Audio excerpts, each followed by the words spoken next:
Ketika kita masih kecil dan suka bermain-main di luar rumah, mungkin kita akan menemukan tanaman ini di sekitar semak-semak. Dan ketika mereka disentuh, daun-daun kecil itu akan langsung menutup seketika. Tanaman yang sudah tak asing bagi kita, putri malu, yang juga memiliki berbagai nama di berbagai daerah Indonesia, seperti sikerput, padang getap, kucingan, rondo kakit, todusan, kaget-kaget, dan lain sebagainya. Di video kali ini, kita akan mengulas asal nama tanaman ini dan kenapa kemampuan pemalu itu bisa ada.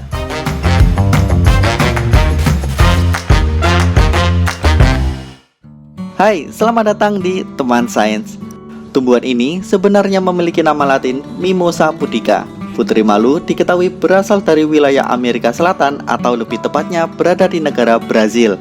Menurut sejarahnya, Mimosa pudica sudah ada dan diperkenalkan pada tahun 1804. Dan sekarang ini, tumbuhan putri malu sudah banyak tersebar luas dan berkembang biak di berbagai negara. Khususnya, paling banyak berada di kawasan Asia, sebab di wilayah ini, tumbuhan putri malu dapat tumbuh pada ketinggian 1-1200 meter di atas permukaan laut pada iklim tropis. Putri malu sendiri masuk dalam keluarga tanaman polong-polongan atau Fabaceae dan lebih spesifik ke subfamili Mimosoideae, di mana di dalamnya ada lamtoro, jengkol, petai, dan trembesi. Walaupun sejumlah anggota polong-polongan dapat melakukan hal yang sama, putri malu bereaksi lebih cepat daripada jenis lainnya. Kelayuan ini bersifat sementara karena setelah beberapa menit keadaannya akan pulih seperti semula. Ciri khas putri malu adalah kemampuan daun mereka yang apabila daunnya disentuh, ditiup, atau dipanaskan akan segera menutup, yang juga menjadi asal mula penamaan tanaman ini, karena tingkah lakunya yang seolah-olah pemalu. Bahkan, nama ilmiah mereka berasal dari bahasa Yunani, mimosa artinya meniru, yang dimaksud adalah meniru gerakan binatang, dan pudica berarti pemalu. Lalu, dari mana gerakan daun itu berasal? Gerakan daun itu menunjukkan salah satu gerakan tumbuhan yang disebut seismonasti. Ada dua alasan putri malu memiliki kemampuan tersebut yang berhubungan dengan sistem pertahanan diri. Pertama adalah faktor dehidrasi dan yang kedua adalah untuk menghindari hewan herbivora.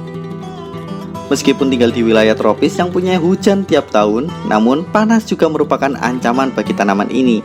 Putri malu akan menutup daunnya jika suhu lingkungannya terlalu panas untuk mencegah penguapan berlebihan. Dan yang kedua adalah ancaman bagi semua tanaman adalah binatang herbivora yang bisa saja memakan habis semua daun mereka. Ketika mengalami sentuhan, daun putri malu akan segera menutup dengan tujuan terlihat seperti ranting yang kurang menggugah untuk dimakan. Namun, bagaimana gerakan itu bisa terjadi? Putri malu mempunyai kemampuan mengubah ukuran selnya dengan menambah atau mengurangi kadar air dalam sel. Mari kita lihat ilustrasi berikut ini. Posisi daun ibaratnya dihimpit oleh dua balon berisi air. Ketika kedua balon terisi penuh, maka posisi daun akan normal dan tegak. Dan ketika salah satu balon dikempiskan, akan mengubah posisi daun ke arah balon yang kempis. Begitu juga ketika balon mengembang lagi. Jika diperhatikan, putri malu juga menutup daun mereka saat malam hari. Hal itu dikarenakan tidak adanya sinar matahari untuk digunakan dalam fotosintesis dan untuk keamanan putri malu sendiri. Meski begitu, putri malu mempunyai musuh alami yang tidak terpengaruh dengan tipuan mereka, seperti tungau laba-laba dan larva dari ngengat abu-abu. Jika kalian mempunyai tanaman ini di rumah kalian untuk dirawat, pastikan untuk menghindari adanya binatang-binatang itu.